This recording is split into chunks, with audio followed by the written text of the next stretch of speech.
రాష్ట్ర వ్యాప్తంగా ప్రభుత్వ హాస్టళ్లలో కుళ్ళిపోయిన పదార్థాలతో భోజనం వండుతున్నారనే ఆరోపణలు ఉన్నాయి. అదేవిధంగా గత కొన్ని రోజులుగా హాస్టళ్లలోని విద్యార్థులు తరచూ అస్వస్థతకు గురవుతున్నారు. జగిత్యాల జిల్లా మెట్పల్లిలోని బాలుర గురుకుల పాఠశాలలో తీవ్ర కడుపు నొప్పితో విద్యార్థి మృతి కూడా చెందిన విషయం కూడా వెలుగులోకి వచ్చింది. ఈ నేపథ్యంలో ప్రభుత్వ హాస్టళ్లలో ఏసీబీ అధికారులు ఆకస్మిక తనిఖీలు నిర్వహించారు.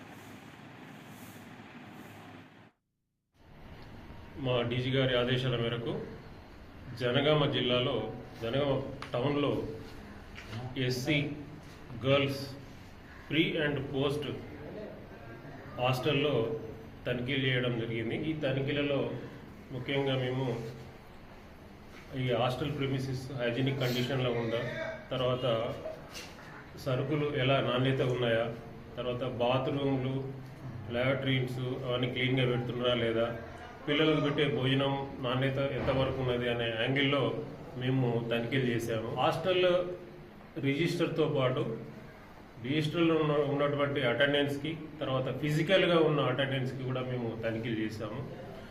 అయితే మా తనిఖీల్లో ప్రస్తుతానికి తేలింది ఏంటంటే అటెండెన్స్లో 110 మెంబర్స్ వరకు చూపెట్టారు.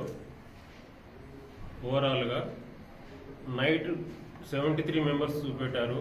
ఫిజికల్గా చెక్ చేస్తే మాత్రం 60 వరకే ఉన్నారు. అలాగే వాళ్ళకి ఇవ్వాల్సిన ప్రతి డే కూడా మెనూ ఉంటుంది. ఆ మెనూ ప్రకారం పిల్లలకు భోజనం పెట్టట్లేదు. కోడిగుడ్లు కానీ, నాన్ వెజ్ కానీ, రోజు అరటిపండు కానీ అట్లాంటి వాళ్ళ మెనూ ఉంటుంది. ఆ మెనూ ప్రకారం కూడా ఇవ్వట్లేదని చెప్పి పిల్లలు మాకు కంప్లైంట్ చేయడం జరిగింది. స్టాక్ రిజిస్టర్ కూడా మెయింటైన్ చేయట్లేదు. ఎంత స్టాక్ వచ్చింది, ఫుడ్, బియ్యం కానీ, పప్పులు కానీ, చింతపండు కానీ, ఎగ్స్ కానీ అవన్నీ కూడా ఎన్ని వచ్చినాయి అనేది లెక్కలేదు. స్టాక్ రిజిస్టర్ మెయింటైన్ చేయట్లేదు. అలాగే HWO కవిత గారు కూడా యాక్చువల్గా హాస్టల్లో ఉండాలి.